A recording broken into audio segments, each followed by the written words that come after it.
What's up? Welcome to the Loose Ends Fantasy Football Podcast, a fantasy football podcast for average fantasy football players, hosted by JJ. Bunch of loose end, average ass people. Wow. Average fantasy football players ourselves. We are back like we never left, here to talk to you guys about the AFC side of the house and give you guys the inside scoop with some Wow. sprinkles about all the players we love going to week 11. So stay tuned through all our bullshit. Your AFC, I'm NFC. Who would you say is the better or worse conference in the league? Ooh, Kick it off spicy. that's a good question. I think the AFC is better Why? because I'm thinking about it. The lower tier teams in the league are in the NFC, like Giants, Panthers, Saints. And I'm trying to think of AFC teams that are bad. Tennessee, Jacks, the Oakland, Colts, I guess. Or not Oakland. The Raiders. Cleveland. Yeah, Cleveland. Miami's. Oh, you have the Jets, Yeah, Jets, there's a Jets, lot. bums. You Okay, have I guess Oakland. I was looking at it from both the top and the bottom. And if I look at the top of the AFC, I think that there are like probably 6 teams that could be in contention for a Super Bowl. When I look at the NFC, I don't know if I feel the same way. Do you? Like how many NFC teams do you think are actually contending for a Super Bowl right now? Because it doesn't look Detroit, like the Niners are. Detroit is a great one. I would say Green Bay's up there too. Green Bay, Philly. Philly looks good. They're strong. Now that they're healthy. Tampa Bay doesn't look great without Mike Evans and Nope. Chris Godwin. The Commanders. Okay, that's a good one. So there's 4. But that's really, I think, is it for like real no shit contenders. I don't think you can call Tampa Bay. I don't think you can call Minnesota. There is a contender out of the NFC West. I'm just not fucking sure who it is. You know what I'm saying? It can't be Arizona. It can't like. It could be. Could We have no be. idea. It could be Seattle. Like you don't really Could know be who the it's going to be. Niners could come back. Like I don't know. A lot of things could happen here in the last stretch of 8 games. Right. It's going to be exciting. I'm really looking forward to it. So yeah, I am going to stick with AFC though. I think the upper half of the AFC is the stronger half of football. Given you have the Bills, the Chiefs, And we the have Ravens, the undefeated the team. Bengals, correct. You have the Steelers are up there. I think those 5 teams are kind of the teams. Everybody else, but the lower half of the AFC is the epitome of football right now in the NFL. When you're looking at the Jets and the Jags and the Raiders and all these guys, like it's tough right now. To kind of counterbalance, we do have Carolina in the NFC, which is like yikes. Well, they beat the Giants. The Giants are even more yikes to me than the Panthers.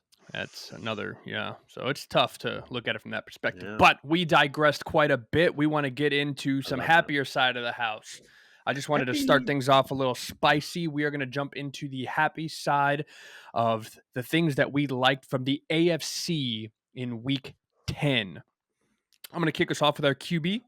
I was going to talk about Joe Burr, but I'm going to take the winner instead.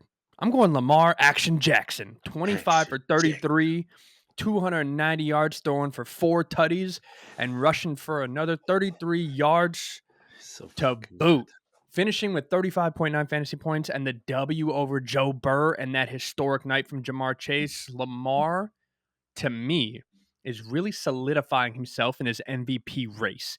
He's a bad dude and a hard man to compete with. I'm tired of all the comparisons. I'm tired of everybody saying, oh, it's an MVP race between him and Derrick Henry and all these guys. Shut up.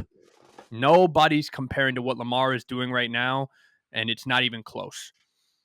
But that is who I have for my QB, my happy face QB from the AFC side. JJ, who you got for QB side? I just want to mention again, if you guys didn't watch the last episode, go back to the last episode. But Lamar is not very far from his record-breaking performance of that 6,109 yard mark that Michael Vick set. So, yeah, I love it. I hate it, but I love it. We're playing the Ravens this week in week 11. We'll see what happens. Did you? Oh wait, hang on. Did you see them compare Jaden Daniels to Lamar Jackson? Did you I see saw the Mike Mike Tomlin? Tomlin. Yep. Dude, classic Mike Tomlin. He's like, oh, whoa, hold on, don't compare him to that's Mr. Jackson. Huh? Like, he's so right, dude. Oh my god, the amount of preparation it would take to have to defend that man. Oh my god. Sorry, I got off And track that's the again. thing. You can't defend Lamar. I mean, It, somehow the Steelers do it. Somehow they I do it. saw a comparison, and I don't remember which defensive coordinator it was. But there's a defensive coordinator that compared Lamar to a good basketball player. They said kind of like LeBron or one of these guys. They said he's going to go for 30. You understand that you're just trying to defend the rest of the team. You understand that Lamar's going to beat you. He's going to do his thing. You're just trying to contain everybody else from doing their thing. It's an 11-man game. One guy can't beat you. I mean, And they that's did kind of do that with. They did stop Zay Flowers in this game. that's Zay was that's on a heater, so that's a great way to kind of tone down the sizzle that was this Lamar offense. So, but yeah, let's move into your QB happy face of the week. sizzle. Oh, okay. Actually, I got a soft spot for some J Herb, baby. Justin Herbert from the Los Angeles Chargers. Quarterback number 7 on the week, baby. 19.76 fantasy points. 14 for 18. Only threw the ball 18 times. 164 yards passing, 1 touchdown. And then he had 9 carries for 32 yards and a touchdown. So really, that rushing touchdown is why he's got these points, because he didn't throw the ball that much. 164 yards isn't that great, but I do have to say, have you been watching Justin Herbert over the last couple of weeks? I love what he's doing in this I offense I and am listening to his blown away. interviews. Listening to his interviews, he is super happy with the Harbaugh style of offense because, in his words, not anybody else's, he doesn't feel like he has to do it himself. He doesn't have to throw the ball near as many times every game. And if you looked at the touchdown to Perfect interception example. ratio, 18. He threw the ball 18 times. Sorry. his touchdown to interception What? ratio, I think last year was like 2.5 or something. This year, it's like 10. Oh wow! Holy It's shit! something. It has been insane the difference because he's not throwing the ball near as much, and when he is, they're utilizing the run game to allow him to throw better completion passes. Right? He's throwing passes that are higher completion percentages. He's not throwing the ball up into traffic and having to rely on you know prayers basically to win games, which is exciting to watch because I think you, me, and everyone that we've interviewed going into this season, nobody was guessing the Chargers were going to be this. No, no, I really definitely did not. If I look at my predictions during this, like during the preseason, no way. I think I let me check.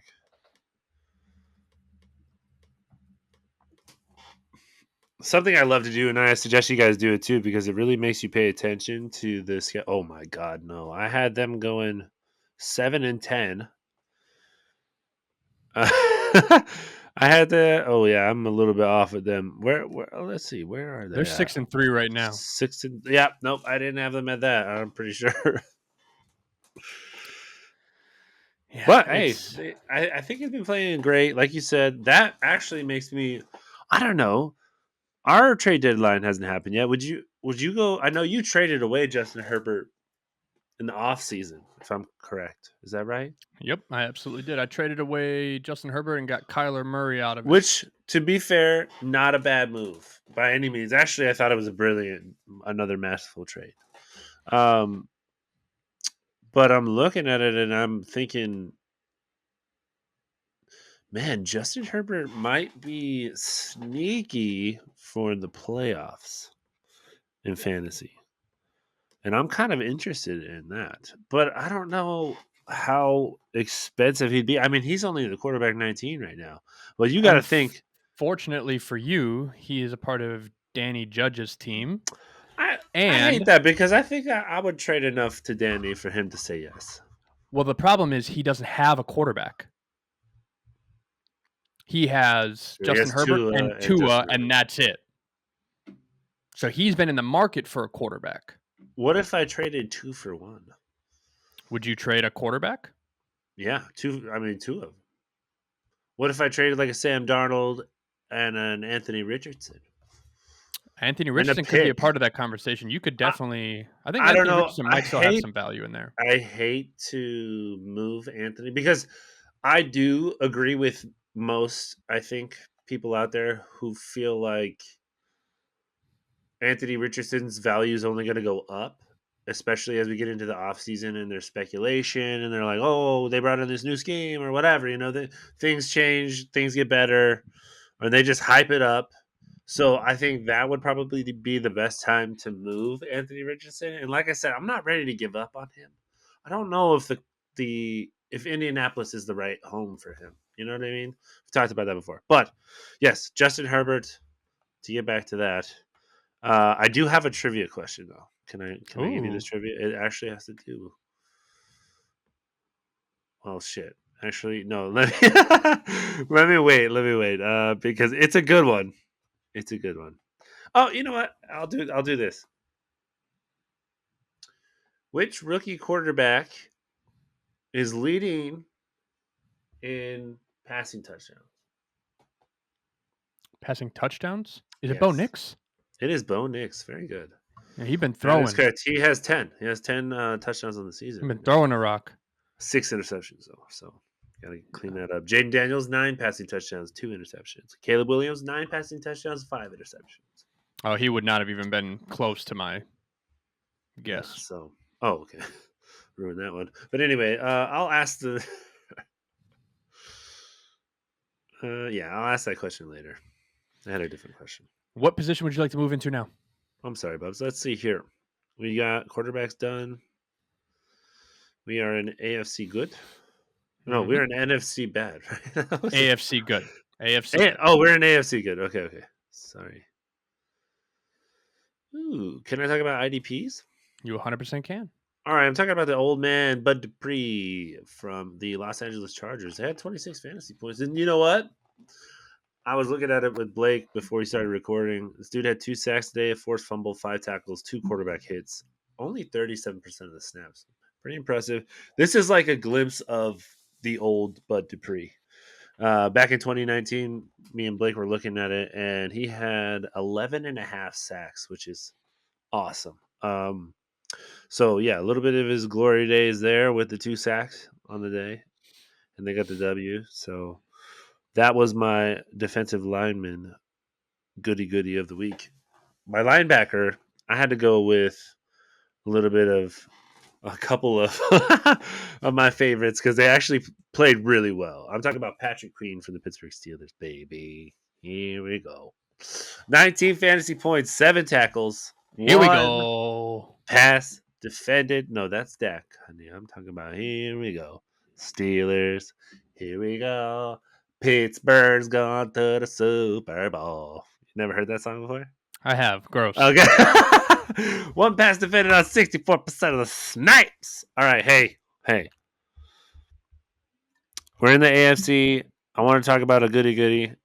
Patrick Queen, I've been waiting for this. All right. Finally, not only was he good for NFL and as a fan of the Steelers, but he was awesome for fantasy this week. The other one I want to mention because it was an absolute fucking heat sinking missile of a tackle.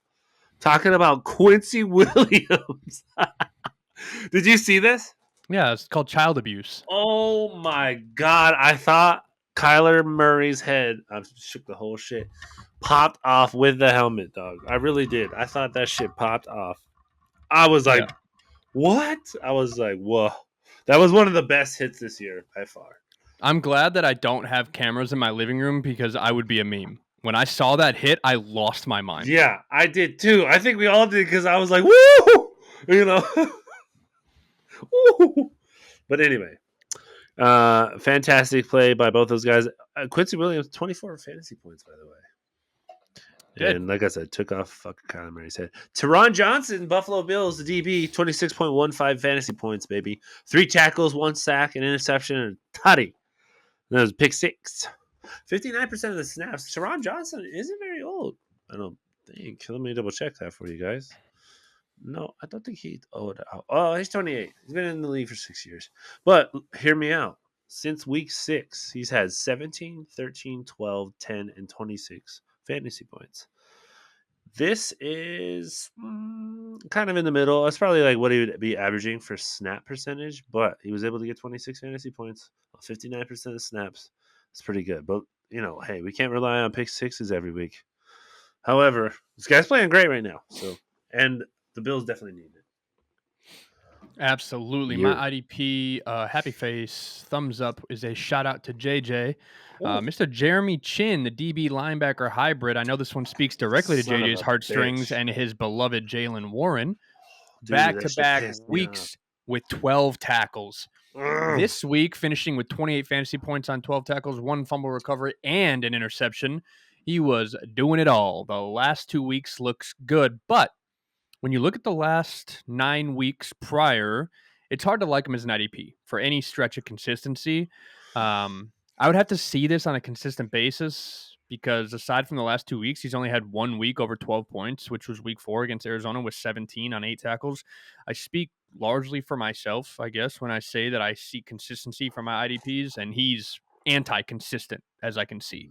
Um, if you're looking for the big boom play, fine, send it. But You when just we're got to talking about guess on the these, right matchup. right, these DB linebacker hybrids usually are not the guys that we're looking for. You're looking for the downhill linebacker safety if you're looking for a DB side, or you're looking for that 90% plus linebacker that's both on the rush side, maybe coming off the end, or is a traditional downhill tackle in the rush game.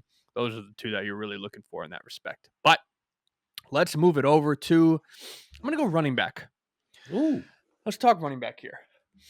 I'm going with Chase Brown. Right. This is a guy that I believed in and acquired from waivers for $1 in August of 2023, the day after JJ dropped him. I then dropped him as well a week later and repicked him up in December of 2023 and held him for a full year until I was in desperate need of a tight end and made a trade to go get George Kittle, Mr. Georgie, after Cincinnati acquired Zach Moss. We are now in November of 2024 and seeing this emergence of Chase Brown, Kyron Williams 2.0. I have said it time and time again that I am the worst fantasy player at holding my running backs, and this is just more proof for the pudding. 22.4 fantasy points, back-to-back weeks with 20-plus points. This week, he had 24 touches, 13 rushes for 42 yards, but 9 receptions on 11 targets for 52 yards. A dump-down king. This was their running game. They were not running the ball in the traditional sense. This is how they were utilizing the run game. Dump down screen games, getting Chase Brown the ball out in space and letting him use his speed and his shiftiness. Finished RB3 in the week so far, and he is one of my favorite running backs going forward. If someone in your league is thinking, oh, he's a sell high, they're that stupid, go get him. Next week, he plays the Chargers, who are a very good defense against the running back. So maybe wait till after that game and then try and inquire, might knock that price down just a little bit. When he comes down from that, sell high, that might be the time. But if you have the opportunity, I suggest you highly, highly, highly go get this man. That is my running back. JJ, your running back of the week. My running back of the week is From the actually AFC. your running back. Newly acquired toy. I'm talking about Joe Mixon of the Houston Texans. 25 carries, only 46 yards rushing, but he did have a touchdown. And then he had 2 receptions on 4 targets for 44 yards. Guys, I got to talk about this. Joe Mixon's consistency is awesome. I mean, since week 6, he's had 27.2, 26.4, 25.4, 16.6, and then 17. It's gone down a little bit in the last 2 weeks, but still, that amount of fantasy points a week is fine with me. Like we talk about all the time, that over the 15 points, that's the kind of standard that we want. Anything more than 15 is perfect. 15, right at 15 is good too. But again, he has the capability of going up from here. He only had 46 rushing yards against the number 1 rushing defense in the league. So The fact that he was still able to put up 17 points against the Detroit Lions is unbelievable. So, hey man, and then guess what? He plays Dallas in Week 11. Holy Santa Claus shit, dude, that's wild. Tis the He's about to season. score 30 fucking points. Oh my god, Jesus! All right, happy holidays, everyone. So exciting. Let's move it over. JJ, you got two choices here. You can go wide receiver or tight end. Which one would you like? Yeah, I like them both. I'm gonna go George Pickens. Ah, Talk about it.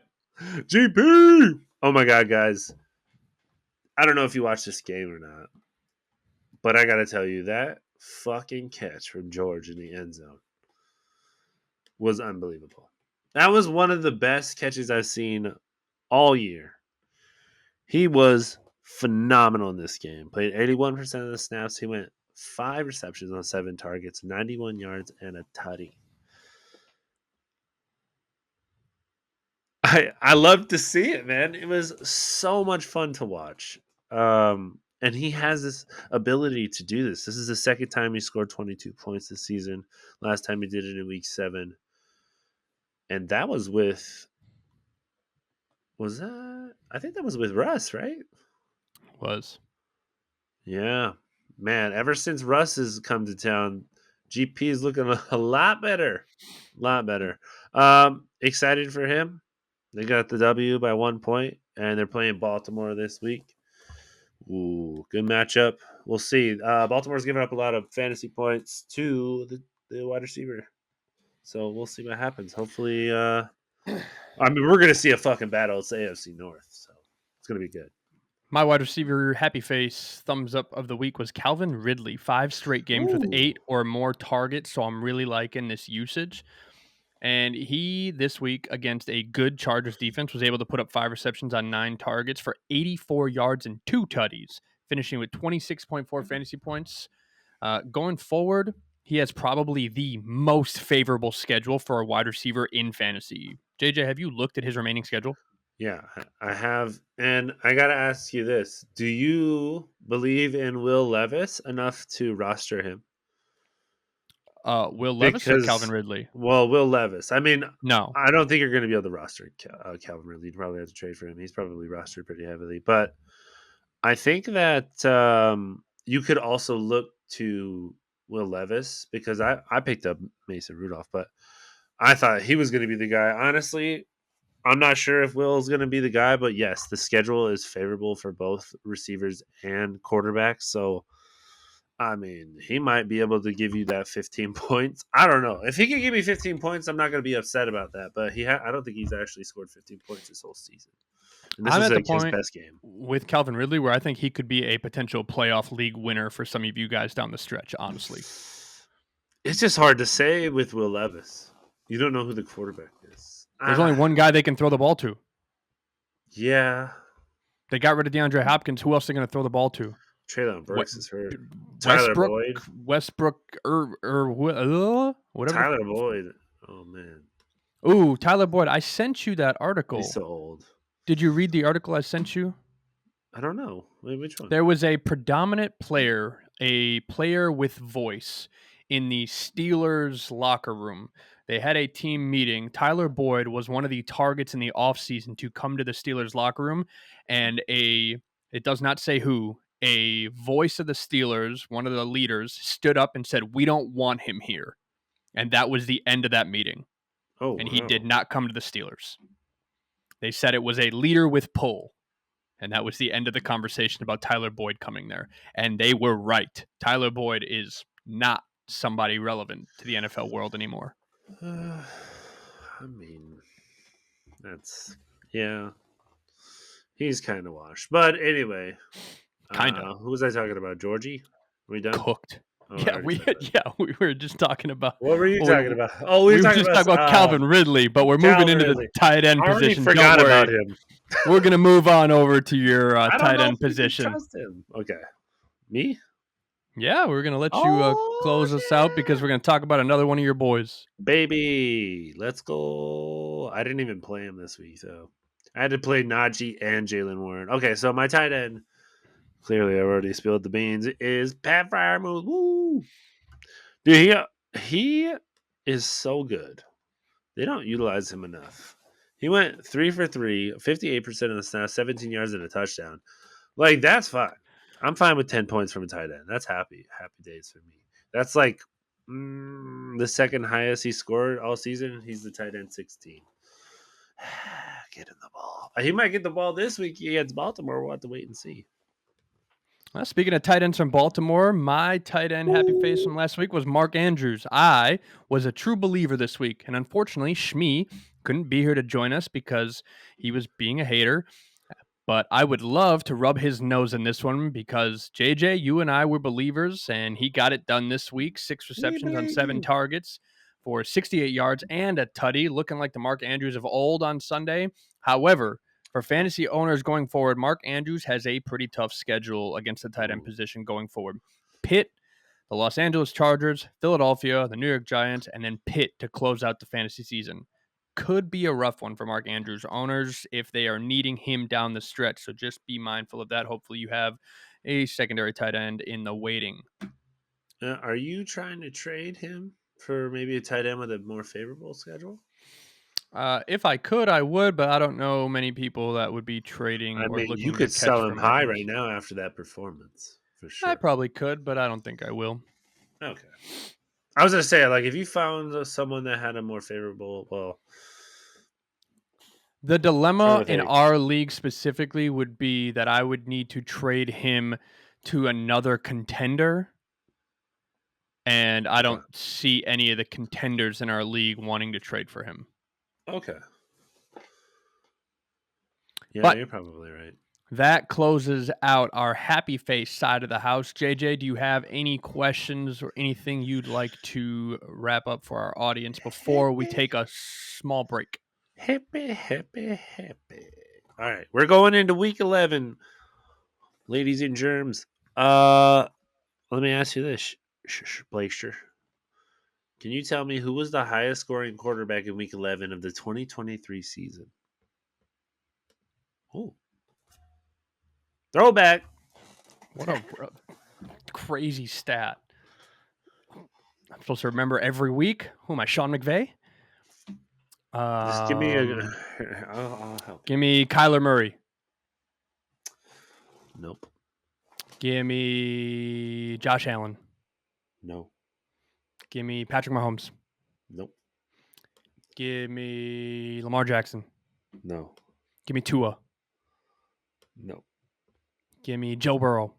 Nah, that was trash. That's No. not good. That's not good. That's a bad one. Give me Brock Purdy. No. Jalen Hurts. No. Give me Jordan Love. It's week 11. He was getting hot. No. Dude, it's crazy. Give me Justin Fields with Chicago. Nope. Give me It was someone that was also hot this time last year, but is not hot right now. Kirk Cousins. Nope. He's hurt. The guy's hurt right now. Hmm. Dak Prescott. Florida team. Oh, Trevor Lawrence? Yeah, dude. He had 31 No way. fantasy points. Yeah, zero Yeah. chance I was guessing that. You want to know why he had 31 fantasy points? He had 5 rushes for 17 yards, 2 rushing touchdowns. And then he went 24 for 32, 262 yards, and 2 touchdowns. I'm sure those 2 rushing touchdowns are the same videos they use of him for every fucking video now. Yep. Yep. But, yeah, man, Trevor Lawrence was something else last year. What happened to him? Poor guy. He's a bum. Bum. All right, that's the question I got for you, Bubs. All right, let's wrap things up right here and take a quick break before we come back and talk about the downers of the week from the AFC. We'll be right back. All right, we are back and we are jumping into the downers, sad face, the cooked, the bums, all the people we did not like, the burples or the gurples, whatever we call them, of the AFC from week 10. JJ, where do you want to start us off? Oh shit! I wasn't expecting this. Let's start. Oh god, I'm gonna go with one of my boys. I gotta go with TJ Watt. Ouch. DJ. This guy has been an absolute force for me this season. So, I mean, he had 32 points against the Giants. What a monstrous game that was right before the bye. And then coming off the bye, I think he had 2 assisted tackles. That's it. That sucks. Real bad. Yeah, Kept him I at don't. bay. 2 quarterback hits, sorry, and 1 pass defended. That's the 4 points. So, yeah, not like TJ, coming off of 32 points in week 8. I thought, you know, maybe a little refresher, and then you get in the mix. But man, that I'm gonna tell you that offensive line in Washington's actually pretty good, and they're getting better too. They're doing a great job of protecting their quarterback, and I think they love their quarterback too. But I love that you brought that up because I brought up Trey Hendrickson. oh And we talked about the boomer bust play. Last week, he had 42 points with 4 sacks and a forced fumble. This week, oh only 3 tackles for 7 points. yeah So same exact thing. You're expecting them to come back after these massive weeks, and they just don't. So yeah. I funny enough, gotta very similar. I got a DB. Yeah, I really agree with you in that. I got a DB here. It's also one of my boys who I love so much, Minka Fitzpatrick. I never thought that Minka was going to be a Pittsburgh Steeler. I thought he was going to be a Dolphin, but we went and traded for him. And now, truthfully, over the last this entire season, Minka has not been nearly what he was. He I was a mean, monster last year. he's only got 1 game with over 20 points. Yeah, I mean, he scored 244 fantasy points in 2021 and then 214 2022, but and only 121 last year, 2023. But I was even like debating, should I keep him, cuz he's not really producing, but this isn't the part of the season where we need him the most. We need him the most this fucking week. Week 11. This is when we start our divisional games. So we play Baltimore, Cleveland, Cincinnati, and then Cleveland again in week 14. Take a quick break, go play the fucking Eagles in Philadelphia, and then we're at Baltimore. And then I wanted to go to this game so bad. My favorite game on the schedule. Kansas City at home in Pittsburgh on Christmas fucking Day. And then Cincinnati in week 18. But we need Minka bad, dude. And he's been playing not very great. I don't know. I do think that the missed calls and the bad calls have really fucked with Minka this year bad. He's already like come out and publicly talked about it. He feels like the officials are making it hard to play the game, which they've had a couple bad calls on him, and they've later after the game, the officials come out and they're like, "Oh yeah, we that was a bad call, that was the wrong call." It was one of those situations, but hopefully he can come back, man. I don't know what's going on with him. I personally think finding a consistent scoring defensive lineman is the hardest find for me in the IDP realm of dynasty fantasy. I agree. What do you think, JJ? I mean, you think that's the hardest position for you to scout for as well? Yeah, I have a really hard time with it. I really only have TJ Watt as far as my depth for my own team. And when I he feel was like you on have bye some last go-tos. week, yeah, Like you yeah, have like I could TJ, go you add have them. Miles Garrett, you have, Oh yes, yes, Max you have your Crosby. Max, you have like your typicals, but like you and I have a pretty easy time. I don't want to say easy, but a fairly good time going to find some sleeper linebackers, some sleeper DBs. We have Yeah, success finding some guys that are under the radar, but finding D linemen that are consistent, that are kind of under the radar is a very difficult thing.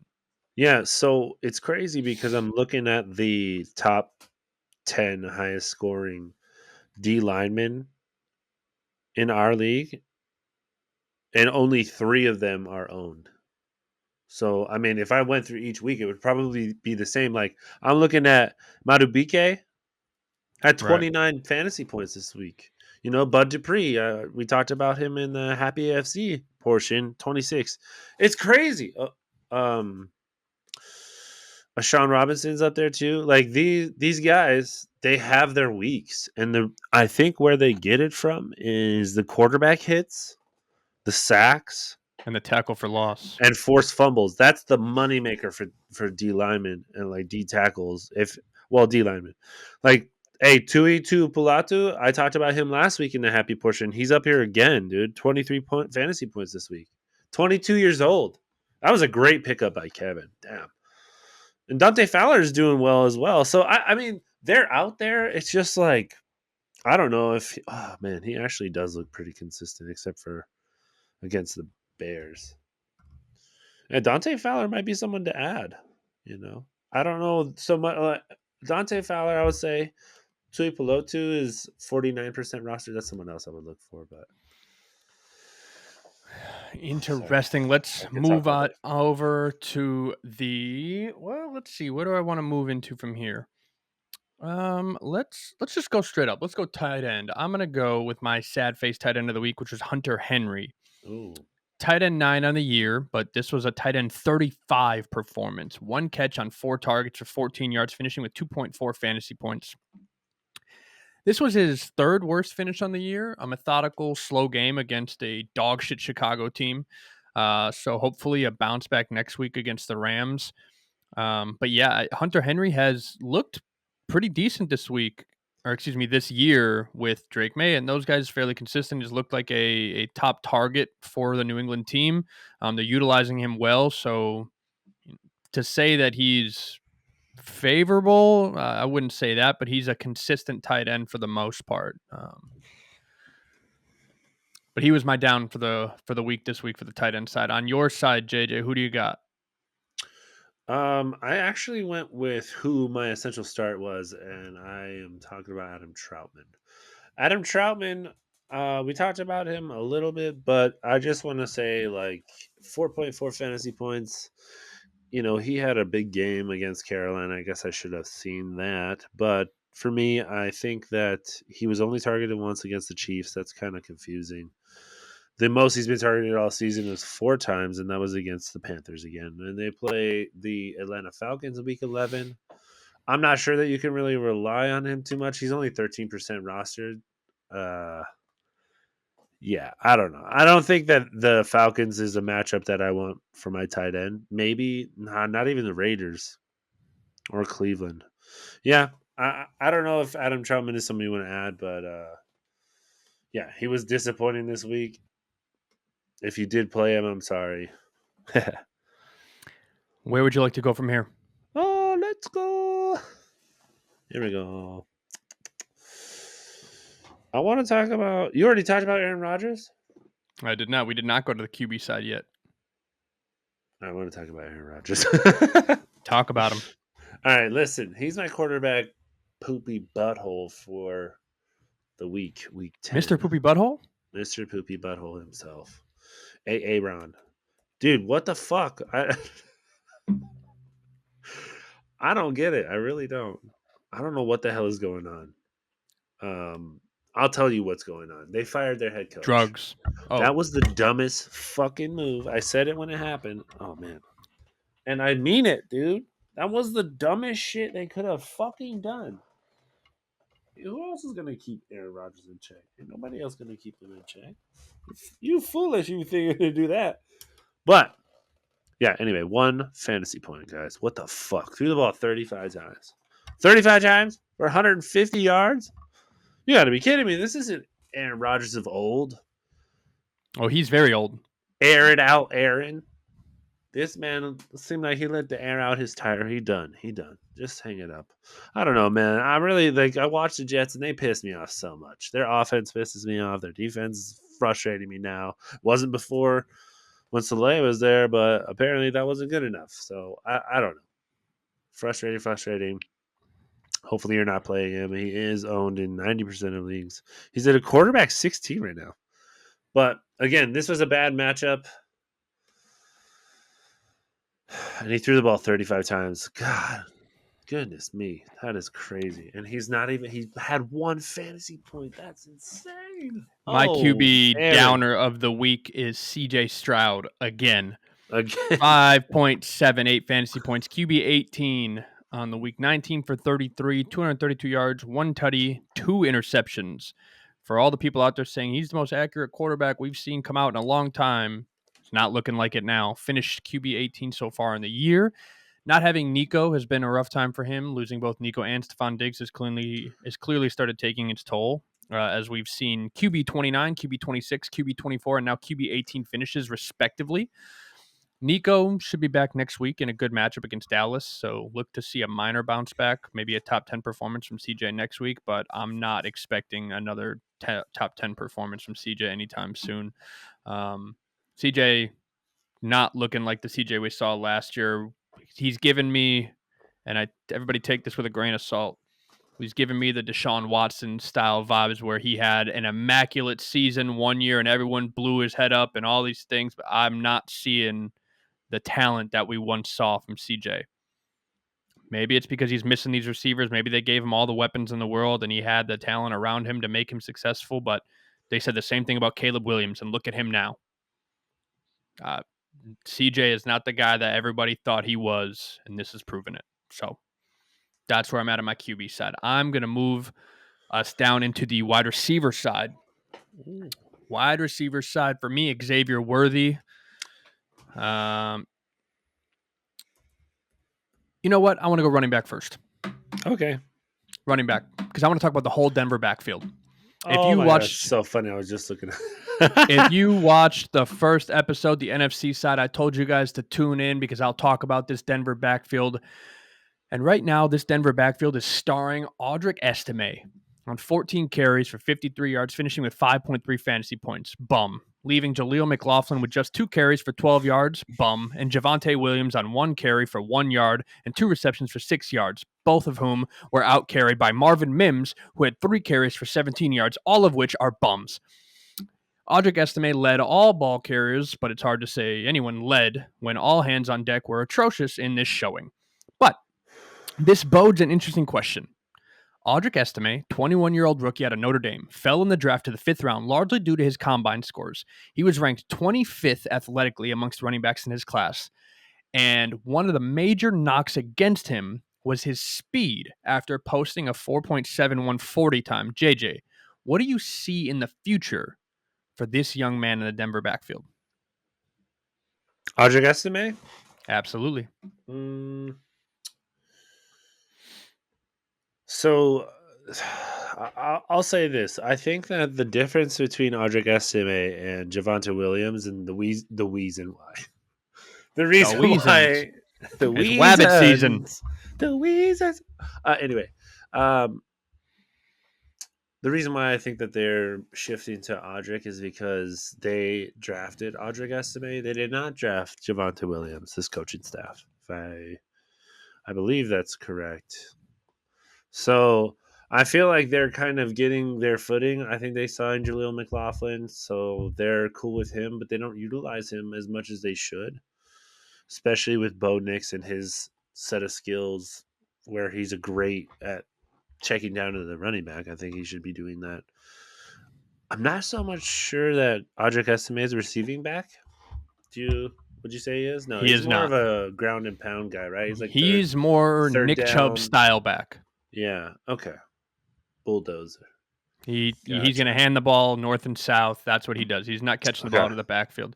So I'm wondering if Denver will look to add a Bucky Irving style back for Bo Nix in this draft coming up.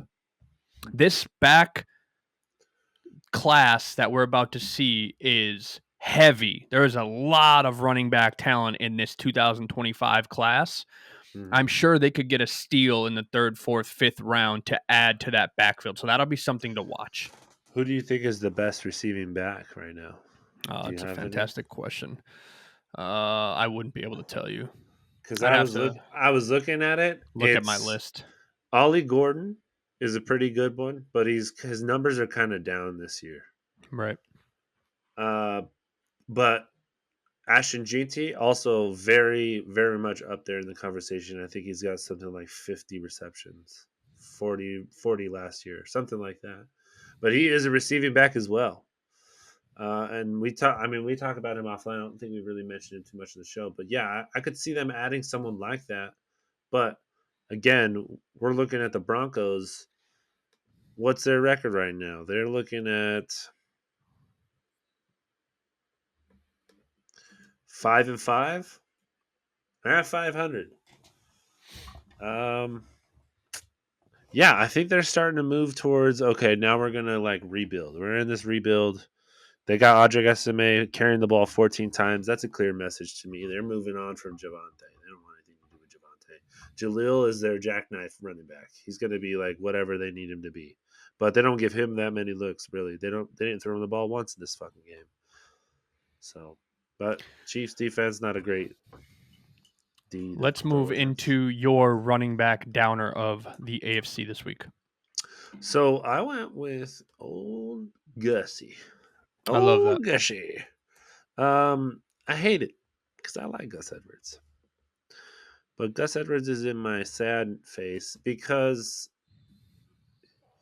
yeah, he's back. He was on a limited snap count, only had 25% of the snaps, but he had 10 carries for 55 yards.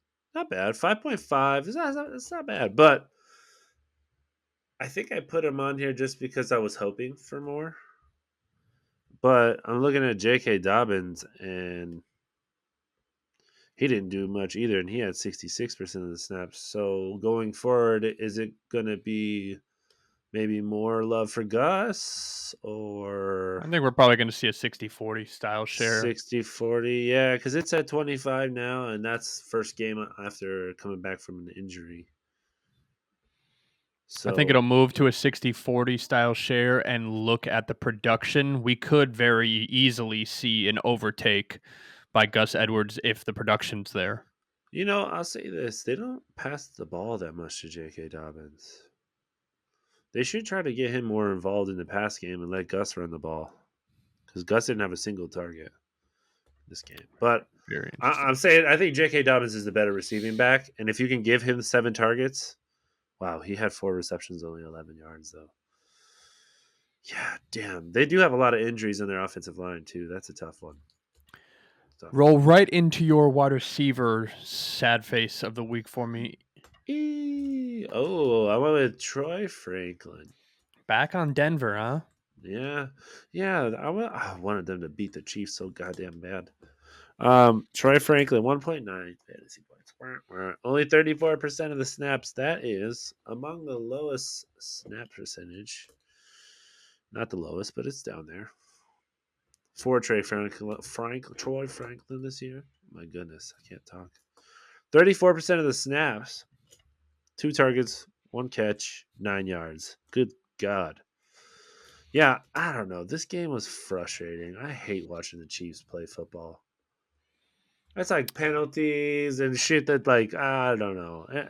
It ruins the Did game you for me did a you little bit. hear the clip, the mic'd up version from Patrick Mahomes when he was talking to the referee? No. He asked the referee. He said, whatever the ref's name was, called him by his name. He said, "Oh, was that a hold?" And he said, "No, it didn't look like it, Pat." And he said, "Hey, can you just let me know if he gets close? What do you need to know if he's getting close on a hold for? What? For what? What? For what reason? What conversation is being had at the quarterback position? Why are you asking to be notified if you're close on a hold? What That's just voodoo as magic is offensive to happening? me as fucking deflating the ball. What is happening right now? What kind of conversation are you having with the referee to go, just make sure I'm notified before you make calls, or what's happening? Hey, it's me, Pat again. Just want to let you know. I might have to take up a new career as a referee, because if I'm in the NFL and a quarterback comes and goes, "Hey, can you just let me know if he's close?" I'm going to be the first guy to go, "Hey, shut up." Penalty. Yeah. Why don't you fuck off to your huddle? Get out of my face and leave me alone. Yeah, I don't. It's crazy. Yeah. But I am going to close us out with my last wide receiver downer sad face with Mr. Xavier Worthy, a guy the complete opposite of Audric Estime, posting the fastest combine 40 ever, has proven to all of us once again that a fast 40 time does not equal superstar in between the white lines of the NFL. With just one catch on 4 targets for 11 yards, finishing with 2.1 fantasy points after posting a -1 fantasy points performance last week. This is the 5th time Xavier Worthy has finished outside WR50 for fantasy. This week, finishing at WR74. So far, he is currently sitting at WR57 on the year. Obviously, being a rookie, Xavier Worthy is a hold, I would say personally. JJ, what do you think? Yeah, I'm holding Xavier Worthy for now. Just see what happens. That Chiefs offense to me is in a down year altogether. He's young. He's 21 years old. When he came in, might be 22 now. I don't know when his birthday is, but he came in at 21 years old. He was young. Just to see kind of what happens and what they're going to utilize him as going forward. They drafted him where they drafted him for a reason. I think there is potential with Xavier Worthy, but it ain't this year. I'll tell you that. So be exciting to see what happens in the later half of the season. But I would say that hope for him to be like a JSN. Ooh, JSN's a significantly better route runner, but I agree. I don't know if JSN is as fast as Xavier, but yeah, Not even close. The routes are important. But that closes us up for our sad faces, downers, cooked bums Ooh. of the week. I got a good question for you. Send it. Yeah. Okay. Who was the first player in 52 years to reach the 1,000 yard receiving mark in the first 8 games of the season? And what year did it happen? I was going to ask you what year. I have no idea. Okay. Let's start Calvin with Johnson. that. No. Larry Fitzgerald. Nope. He's currently an active player. He's currently active. Mm-hmm. Jamar Chase, Justin Jefferson. Nope. DeAndre Hopkins. Nope. Okay. Devontae Adams. No. Think of shit. He's playing tonight. My mind just went Cooper Kupp. Puka Nacua. That was stupid. No. What? He's playing on the Dolphins. Tyreek Hill. Oh, that makes sense. Okay. First player in 52 years to reach the 1,000 yard receiving mark in the first. Oh, he did it last year. Was that last year? Yeah, I think so. Oh. Okay, well, I might have gotten that from last year. But him and one other player are, I'm going to give you a follow-up question. Him and one other player are on track to beat the record for the most receiving yards in a single season. That was set by Calvin Johnson in 2012. It was 1,900. They're on track this year? Yeah. Not Tyreek. I think they are. Because this is, well, maybe not season. Oh, I guess these are wrong. Otherwise, it would be Jamar and JJ this year. Oh, maybe I was looking at last year. Shit. Sorry. Last year, Tyreek was the closest that we've seen in a long time. Puka was up there for a minute, but no shot. Maybe I didn't read these questions correctly. But Tyreek was the closest we've seen in a minute. I thought he was going to do it, but then he had a couple of down weeks. Well, Tua's been hurt, too. Yeah. And we lost Tua. But we get to move into our favorite segment, Mr. JJ. Okay. One, the only essential starts of the week going into week 11. You want to start it off? You want me to start it off? You can start it. Great. I'm going. My QB essential start of the week is Jordan Love. Taking my guy this week. Coming off the bye, fully healthy against the dog shit Bears. I think he reminds Caleb, that the Green Bay Packers live rent-free beachfront property in all Chicago fans' brains. I'm excited to see my boys back in action, and I'm manifesting a big game from Jordan Love, both for my fandom, but also for my fantasy team. Go, Pack, go. And as always, fuck the Bears. Jordan Love, that's where I'm at. Who's your QB essential start of the week? My QB essential start of the week is also my boy, too. Talk about Russell Wilson, baby. Mr. Unlimited. Dangerous. Listen, I am so happy that this man is a Steeler. And he's been playing great. He's got this team playing great. And they're playing the Ravens. Are you kidding me? At home? Please. Super excited about it. So I went with Russ. Take us home, Russ. I love it. Steeler Nation. Let's weld. Let's weld. I'm going running back, essential start of the week. I'm going Kareem Hunt. I've said it once, twice, thrice, and 4 times, and I've been right every single time. That light Buffalo box allows way too many fantasy points to the running back position, and I don't think next week is any different. Andy Reid is too good of a coach to not lean on Kareem Hunt's talents and allow him to abuse this defensive front, especially Kareem coming off a game with 10 targets out of the backfield and 7 receptions. Yeah, I'll take Kareem Hunt for $300, Bob. Go ahead.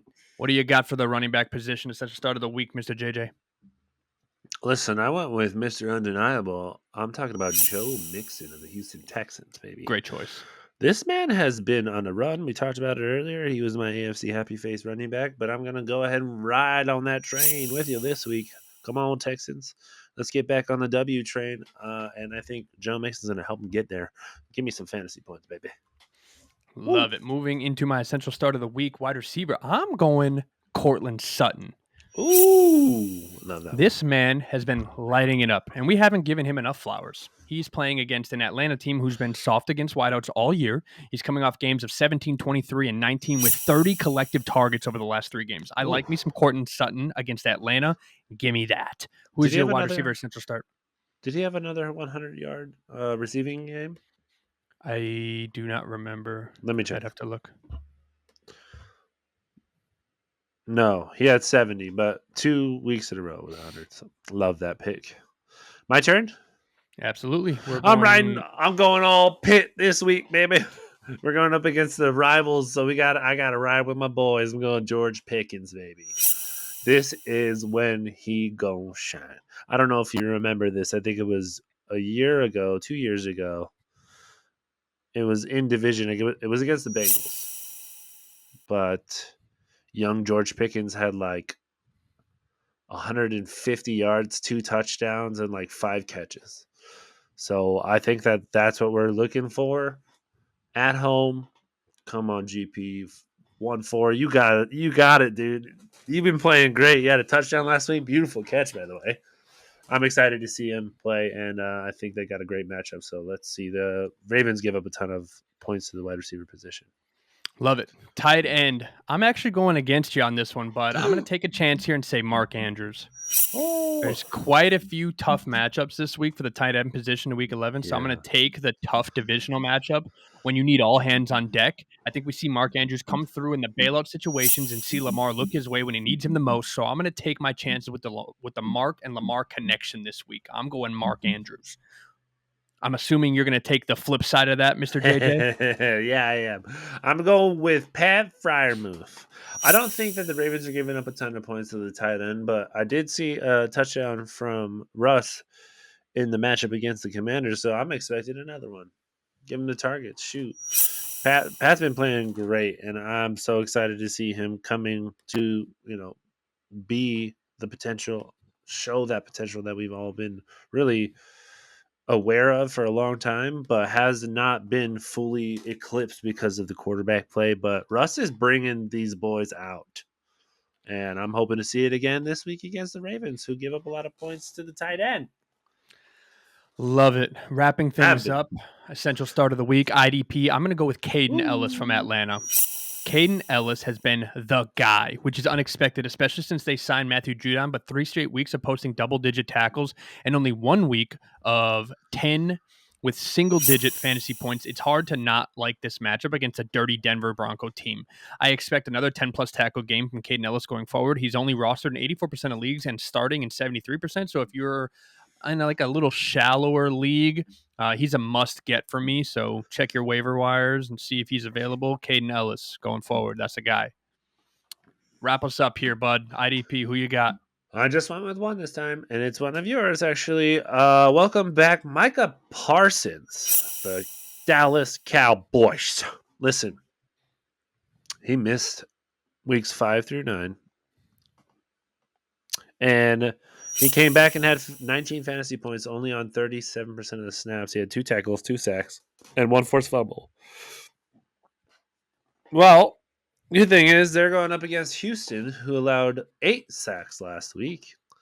So that's why I went with my man Micah Parsons. I think he's going to be coming off the edge and be bringing the doom. Okay, so I'm looking for 3 sacks this week. Come on, bud, catch up. Last week was tough for me because I said, "Oh man, he's coming off the injury. He's probably going to be on a snap count. Let's not do it." And then he had 19 points in the first half, Boom. and I was like, That's "Well, what they that's do. cute." He knows what he's doing. But that is our AFC sad face, happy face, and our essential starts of the week going into week 11. Do you have any follow-up questions for me, Mr. JJ? Woo! I have my favorite segment or part of the show when we just talk shit to each other and ask questions. So I have a really cool question, and once you figure out what the answer is, I'll tell you where I heard it from, actually. Okay.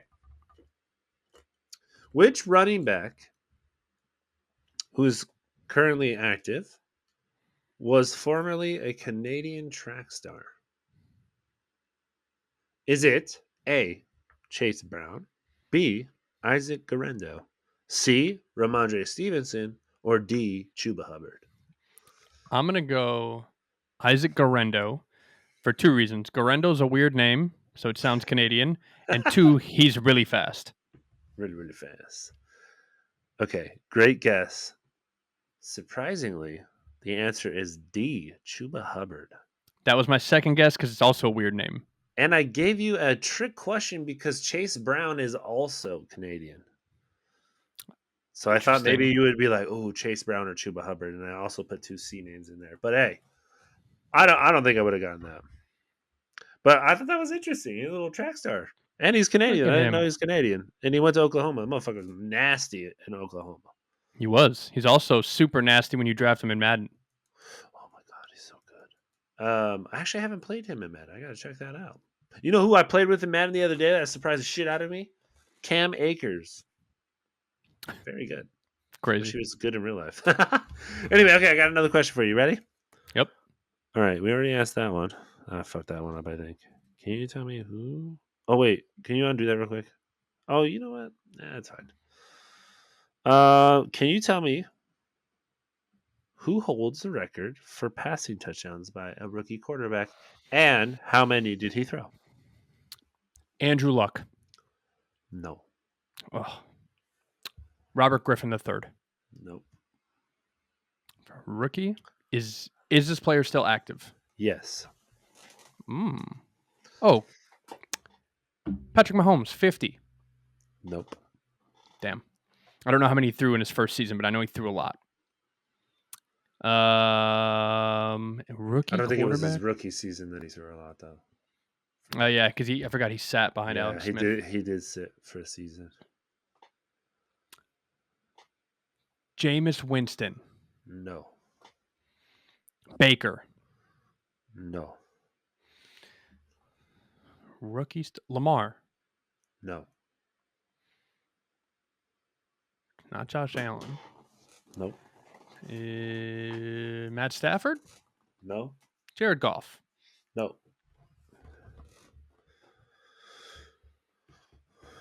We talked about him earlier.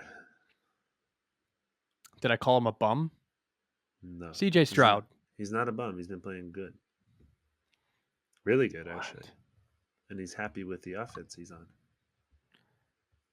Justin Herbert? Justin Herbert. Wow. Holds the record for passing touchdowns as a rookie with how many? 36. 31. Damn. 31 passing touchdowns as a rookie. That's Thought dope. that was a cool little Fun fact. And oh, I wanted to tell you, guess where I heard the Canadian track star shit from? I, The I rabbit hole. fact checked it. No, I heard it on Madden. Oh, that's pretty cool. Yeah. I was like, oh shit, I did not know that. No, Chuba Hubbard teared me up in these fantasy drafts. Okay. I've got some would you rather start questions. Okay. Okay. Would you rather start Russell Wilson, the quarterback position, Pittsburgh Steelers versus the Baltimore Ravens, who are ranked 31st, giving up 24.2 fantasy points against to the quarterback position. Or Okay. CJ Stroud at Dallas, Dallas is ranked 29th in points allowed, giving up 21.6 fantasy points per week. This week, I want to take CJ just because Dallas is hurting so much, and he's getting Nico back this week. Okay. But Dallas is just so bad. The Baltimore's not bad. I think Russ is going to have a game. I think it's going to be a back and forth battle. It's always a battle between those two, so I think it's going to be a great game. I also think it's going to be a great game with turnovers on both sides because the defenses are both going to perform. I think Dallas is horrible. Major injury to the Ravens, Kyle Hamilton. So I just like that Kyle Hamilton's not going to be there. Not saying that they don't have someone that can fill, but Right. they're not Kyle Hamilton. They still have Right. Marlon Humphrey there, so I understand that, and they do have a great linebacking core with Raquan there. Raquan is terrifying, but I yeah, I honestly want to go with Russ, and CJ has been in the shitter. Like he has not been producing for fantasy at all. So maybe this is the get right game against the Cowboys in another, in Texas. So I'm hoping for his sake he does get right. But I'm taking Russ. I'm gonna play Russ this week actually against Gildo. Okay, I got another one for you. Ready? Yep. Okay, Joe Mixon at Dallas, who's Dallas is ranked 29th in points against, giving up 24.9 fantasy points to the running back position. Or Kyron Williams. You have both these guys, so this is a Joe good one Mixon. for It's you. not even close. Wow, really? Not even a little bit close. Oh, wow. It's not that far from me. Okay, this is what I was going to say. Kyron Williams playing the New England Patriots. They're ranked 27th, giving up 23.9 fantasy points to the running back position. So that's Joe juicy. I Mixon mean, is touching the ball 30 times a game, yeah. Kyron's touching it, what, 25 times? if that. Really? 22. Yeah, you can go I look mean, at his he's up usage there. tonight. He's up there, but Joe Mixon is touching the ball effectively 30 times a game. Like effectively and efficiently 30 times a game. Yeah. Well, I mean, truthfully, Kyron's not that far off from that. 24, 22, 21, 23, 22. Yeah, I mean, he's got 14 tonight. Um, yeah, I don't know. I think I'm probably going to side with you on this one. I'll Yeah, probably I'm going Joe go, Mixon. Again, I just think Dallas is so bad. yeah. Even with Micah back? Even with Micah back, same thing. Everybody knows how to attack Micah. Oh, we did talk about Demarion Overshown. We did, but He's he's hurt. injury, yeah. So I mean, that's, well, I wanted to bring that up again. So yeah, I think I would go with Joe Mixon as well. Okay, I got a wide receiver start question for you.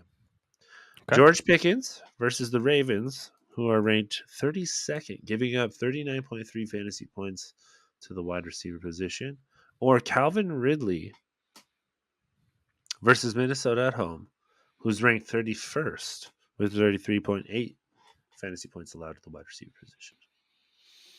I'm going George Pickens. I think it's a big time game. You're going to see big time plays. Calvin Ridley against Minnesota. I don't know. I don't. Be- because of the injury to that secondary with Kyle Hamilton not in the game, it's going to be they're going to try and bracket either George or Mike Williams, and that to me means one of them is going to be open. And to me, I think it's going to be George Pickens. We saw the success that Garrett Wilson has had with Devontae Adams being there, the success that Keon Coleman had with Amari Cooper being there. I think we're going to see the same thing with George Pickens. I think it would be vice versa though. They would If I'm a defensive coordinator, I bracket George Pickens and make Mike Williams beat me. But then, I mean, Mike Williams can beat you. He did that shit Make this him last beat week. me. Yeah.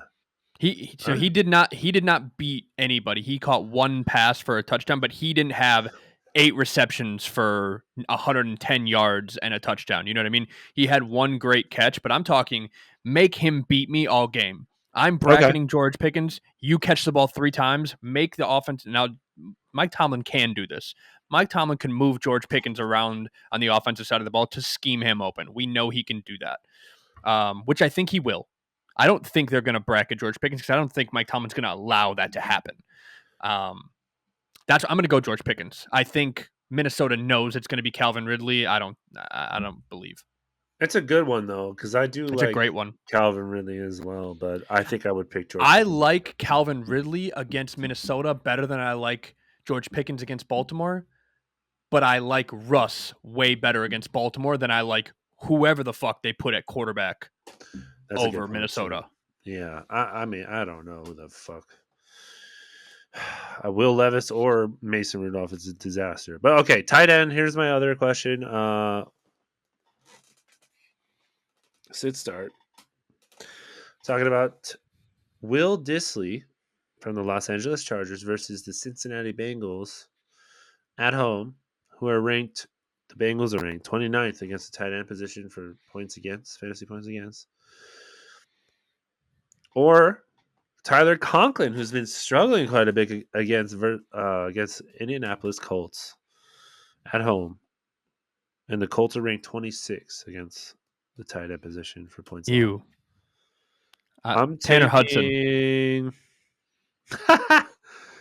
I'm gonna take. I know it's a nasty one, but people got to answer these questions. Yeah, I'm going Tyler Conklin on this one. I was gonna say Will Disley. I think I'm gonna take Will Disley. I think they're both dog shit. I think if you're in this position, your team is dog water and you're in a world of hurt anyway. Well, if we're talking tight end premium, and you got a couple of tight ends, because I got a bunch of trash on my bench, I still struggle with, like Mike Gesicki. I would take Mike Gesicki in a heartbeat. Over these two? Yes. And they're Yes. playing. Not even close. Against the Chargers. Yes.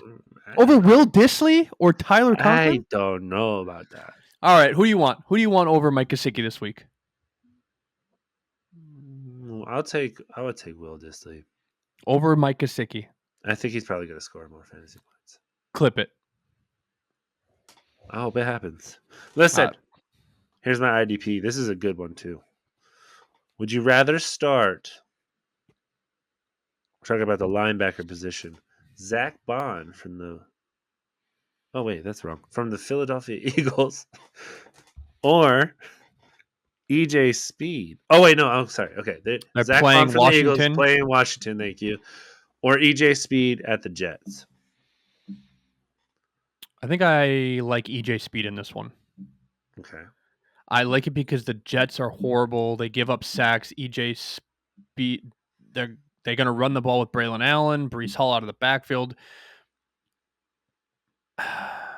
Zach Bond's been nasty. I think Washington and Cliff Kingsbury spread the ball so much that it evens out the defensive positioning for everybody. So the glory isn't on one set position like Zach Bond. EJ Speed with the Jets is glorified to Zaire Franklin and EJ Speed. That's left and right. Those two are going to eat. So I'm going to go with those two. Okay.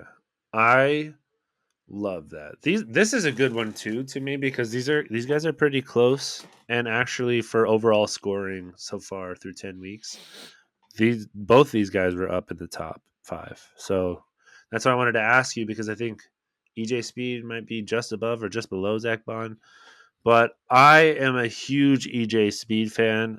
I'm gonna play him until he doesn't do something amazing, because he's been fantastic on the field in the game and for fantasy. So I love him. I'm going to roll with him against the Jets. This Jets team is not good. So yeah, I'll take EJ.